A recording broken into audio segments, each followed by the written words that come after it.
Hello everyone. Unfortunately, last Monday, I did not release episode 11, and that's on me. With everything that had been going on, I hadn't been able to post last Monday, but rest assured, here is episode 11, and as a treat, I will be releasing episode 12 as well. And without further ado, welcome to the mental realm of existence. I'm your host, Jose Luis Mateo Jr. Today's episode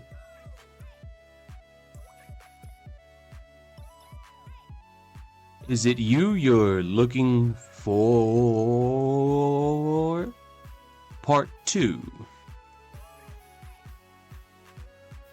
We will be picking up where we left off, reviewing 3 other dreams that are not of my own, discussing the faults and breaks and the marks and cues. Enjoy. Let's talk about a couple of other people's dreams. So I'm going to bring him up again. Robert Wagner, you my boy. I'm not going to say my man because, no. But Robert Wagner has a quarterly magazine called the Lucid Dream Exchange. This magazine comes out every season, and I am in one of the earliest magazine articles right now. This one was back in 2001. Let me see if I can get the exact time or whatever for you guys. This one was released in the summer of June 2001. That's quite a while ago, bud. That's 22 years ago this bad boy came out. Almost a whole 22 years because we are in February. So I'm just going to be reading these off. All right, Robert? I don't need a lawsuit or nothing. I'm just picking up what you put down, buddy. This section of the magazine is called Low-Level Lucids and Missed Cues. So Jay writes in on July 26, 2001 morning. I dreamed that I was laying on my back in my bed trying to lucid dream. I got the feeling that I would be entering a dream very shortly. In the distance, I could see what appeared to be the end of a road. I focused my attention on an object. It could have been a wall or a car, I don't remember, and mentally waited for it to crystallize and turn three-dimensional. I also had the feeling that I was sitting in a car, but my dream body had not yet formed, so I couldn't move. Then the image I was looking at began to fade, and in desperation, I imagined my foot stomping on the accelerator. My foot did not move, in fact, but I thought it was my real foot in my bed and not my dream foot in the car. And it says, note, this is all still one dream. As if to prove I was awake, my clock radio suddenly went off in my ears. I next remembered telling Lucy about this whole odd experience. I said, I almost got lucid, but the images didn't turn 3D. She said, yes, sometimes that happens to me too. Then I woke up, surprised to find that the entire experience was a dream. I checked the clock radio and the alarm wasn't due to go off for another 15 minutes. This dream is similar but vastly different from my own. When you are entering your sleeping stage, when your body's in rest, you get sleep paralysis, which makes your waking body unable to move. And then you get the hypnagogic experiences, the hallucinations and everything that are the precursor and predeterminers to your dream state. Now, Jay is saying that he saw an object at the end of a road. He couldn't figure if it was a wall or a car, but he was waiting for it to crystallize and for it to turn 3D. Now, Jay just consciously thinking that he had to wait made all this that much harder. Jay saying that they were trying to apply their foot on the gas pedal because they felt that they were inside of a car. And yet his foot would not move. He felt that his waking foot was moving and not his dream foot, because his dream body hadn't fully constructed itself yet. But Jay didn't realize that his dream body was already active that entire time. The second the scene formed, he was in it to win it. He just had all these predispositions about obstacles and the difficulties and the nuances of waiting and trying to hit the mark correctly. So Jay had actually sabotaged themselves. They then heard the clock radio go off, had a false awakening, which is when you wake back up in what looks like your bed, but you're still dreaming. And then they began to spoke to what I'm going to say is an entity and not an archetype. Remember, archetypes are subconscious fractals, conscious fractals. They are pieces of you. An entity could be anything from a species that is not of this earth to another human, because this other human is not a byproduct of you. They're just a byproduct of themselves. So he's telling Lucy the whole odd experience, saying that I almost got lucid, but the image didn't turn 3D. And she says, yes, that happens to me too sometimes. And then this person woke up, surprised to find that the entire experience was a dream. As I said, the conscious and subconscious constructs of this dream state made it that much more difficult. When you perceive difficulty, when you have the underlying structure of difficulty, that's when it's most difficult. The next dream comes from someone named CS. I had been awake for 30 minutes and couldn't fall asleep, so I decided to program myself for a lucid dream. I couldn't decide what I wanted to do in the dream. However, I kept saying to myself, I'm dreaming, over and over. I was walking around looking for something when I started to say, I'm dreaming. I thought, I can't be dreaming. For some reason, everything felt so real that for a minute I couldn't accept the dreaming idea. I decided to fly for a reality check and was surprised that I was able to get off the ground. I noticed that a door was slightly opened, so I entered it. I was back on my feet, walking through a maze full of naked or partially naked men. Whoa. The men came in all shapes and sizes. Yet, instead of enjoying the situation, I was annoyed and confused.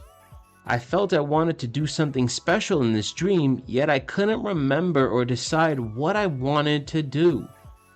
As soon as I wanted to get out, I was walking out on the street. A large dog that had a face of a smiling man was approaching me. I thought he was afraid of me and unsure of himself. I started to analyze the situation and woke up. I was lying on my left side. This was a very low-level lucid dream. I was thinking too much and doing too little to maintain it. I think I was just too tired in general and not committed to have a lucid dream. I really wanted to sleep. Okay, people. So CS says, this was a very low-level lucid dream. I was thinking too much and doing too little to maintain it. I think I was just too tired in general and not committed to have a lucid dream. I really wanted to sleep. Now, you look at that word sleep. For someone who's been practicing lucid dreaming for their entire lives, sleep is not just the body resting, it's the consciousness at play. But for CS, they really just wanted to sleep, which means they didn't want to deal with the information. They didn't want to deal with the exchange. They wanted to bottleneck themselves. They wanted to hold themselves back. Even though when they were dreaming and they told themselves, I'm dreaming in the dream state, they still fought it. They then did a reality check and decided, hey, if I'm dreaming, then I can fly. And if not, then I'm awake. They then started flying, wanted to stop, landed, entered a room. They still fought the fact that they were dreaming, because CS thought that just because I wanted to sleep, I just wanted to sleep, right? CS dumbed themselves way down and wasn't able to pick up what they were putting down themselves. Things like this, things of this nature, the ability to knock oneself off the pedestal, does not allow you to properly lucid dream. You have to have the inclination to want to dream. They still fought themselves because they wanted to sleep. They didn't want to use that much mental prowess. The intent of wanting to simply sleep, as we all do every night, was greater than the intent of wanting to consciously realize you're dreaming. I'm going to assume that's largely in part because CS thinks that the more mental capacity I have for myself, the less sleep my waking body is going to be able to have. In reality, that's not how it goes at all. You can have a full night's rest and you can still be completely lucid in your dream. It's about what you want to take back. It's about having the ability to deny yourself energetic connections and to pick and choose what you want. This person held themselves back way too far.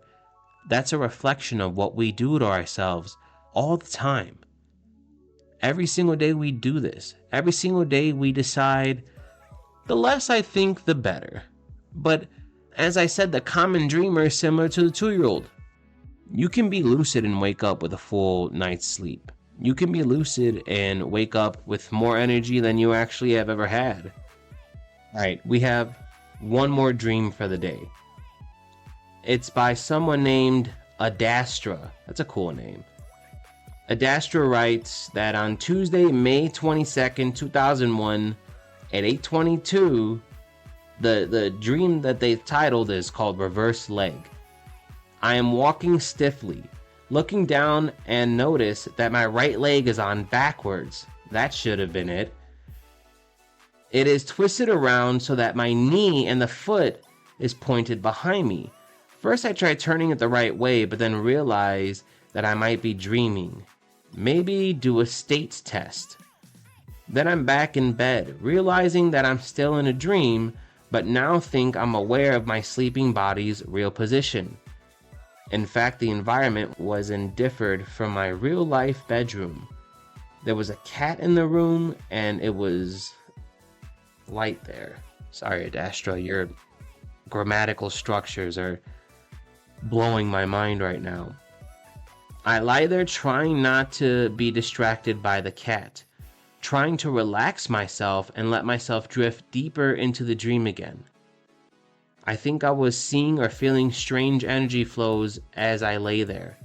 And that's when I was still actually dreaming, despite believing that I was fully feeling my body's real position. Okay, this one is interesting. So even though the dreamer Adastra writes that in their dream state, their right leg was on backwards, and that they tried to twist the leg back around, they couldn't do so. And somehow she believed that she was still awake.